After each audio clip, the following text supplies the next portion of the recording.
हमें एक vector space Pn दे रखा है और इस वेक्टर स्पेस की जो डिग्री होती है, डायमेंशन होती है n+1 होती है। दो लीनियर ट्रांसफॉर्मेशन D और T हमें डिफाइन कर रखे हैं और एक है मैट्रिक्स A जो रिप्रेजेंटेशन है T D T minus T D का। तो हमें इस मैट्रिक्स ए का ट्रेस निकालना है। इस मैट्रिक्स ए का ट्रेस निकालने के लिए सबसे पहले हमें मैट्रिक्स चाहिए होगी और मैट्रिक्स निकालने के लिए हमें इस लीनियर ट्रांसफॉर्मेशन के एलिमेंट यानी कि इमेज किस तरह से वो सेंड कर रहा है वो पता होना चाहिए। तो सबसे पहले हम डी टी फाइंड आउट कर लेते हैं और डी टी फाइंड आउट करने के लिए हम एक एलिमेंट चूज कर लेते हैं और ये जो एलिमेंट होगा ये आपका nth डिग्री का पॉलिनोमियल होगा। तो इसको मैं लिख सकता हूँ a0 plus a1x plus and so on an x raise to the power n। और जब मैं इस पर t अप्लाई करूंगा तो मुझे क्या रिटर्न होगा, मुझे रिटर्न होगा a0x plus a1 x square plus and so on an x raise to the power n+1। यानी कि सारे पावर एक एक इंक्रीज हो गई है और ये जो d है एक तरह से डिफरेंशिएशन ऑपरेटर है। तो ये क्या कर देगा, ये करेगा a0 plus 2 times a1 x plus 3 times a2 x square and so on n+1 an x raise to the power n। ये हमारा dt आ गया है। अब हम td निकालेंगे तो हम एक पॉलिनोमियल nth डिग्री का ले लेंगे और हम उस पर d अप्लाई करेंगे। जब हम d अप्लाई करेंगे तो डायरेक्ट मैं लिख देता हूँ a0 plus a1 x plus and so on up to an x raise to the power n। d apply करने पर हमें जो इसका इमेज मिलेगा वो क्या मिलेगा, a1 प्लस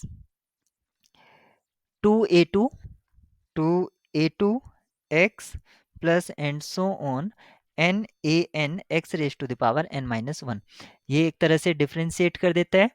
अब इस पर t अप्लाई करेंगे तो एक तरह से इंटीग्रेशन करेगा, लेकिन इंटीग्रेशन में जो नीचे आता है जैसे x की पावर n का इंटीग्रेशन क्या होता है, x की power n+1 divided by n+1, तो नीचे नहीं आएगा डिनोमिनेटर में कुछ भी। तो ये आएगा आपका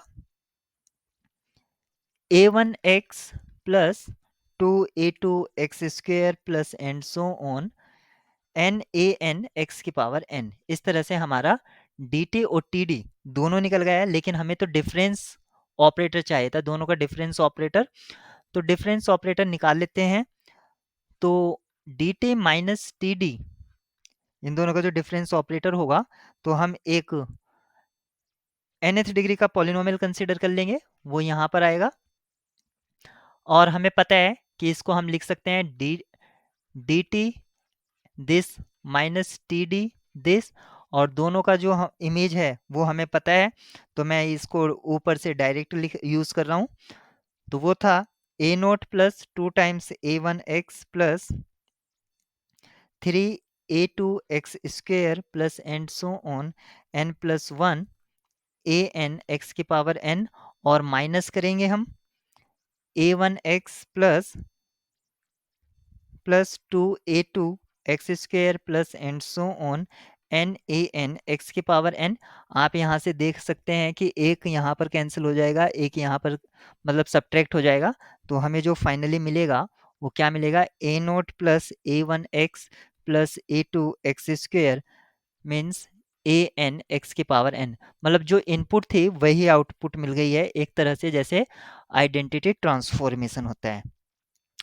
और इसके लिए हम बेसिस लिख सकते हैं क्योंकि हमें ट्रेस चाहिए था, ट्रेस ऑफ ए।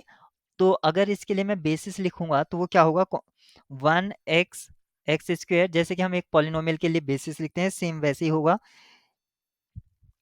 x की पावर n, ये इसका बेसिस होगा। और आप देख सकते हैं इसमें कितने एलिमेंट हैं, n+1 है। अगर इसमें n+1 है तो इसका जो मैट्रिक्स रिप्रेजेंटेशन होगा उसका जो साइज होगा वो भी n+1 इंटू n+1 टाइप का होगा। तो हम सबसे पहले इसका मैट्रिक्स रिप्रेजेंटेशन लिखते हैं। तो सबसे पहले 1 का इमेज लिखेंगे, तो dt माइनस td जब हम 1 को पुट करेंगे तो ये 1 ही देगा, और 1 को हम लिख सकते हैं इसके लीनियर कॉम्बिनेशन में। तो पहला जो एलिमेंट है वो हमें किस टाइप का मिलेगा, 1 0 0 0 इस टाइप का मिलेगा। और दूसरा एलिमेंट जब हम x को रखेंगे तो यहाँ पर 0 1 0 0, मतलब एक तरह से आपको आइडेंटिटी मैट्रिक्स मिलेगी जिसका ऑर्डर होगा n+1 इंटू n+1, यानी कि n+1 साइज का। और इसका ट्रेस निकालने के डायगोनल एलिमेंट को n+1 टाइम्स ऐड कर देंगे, यानी कि इसका ट्रेस n+1 होगा। तो ऑप्शन सी आपका करेक्ट होगा।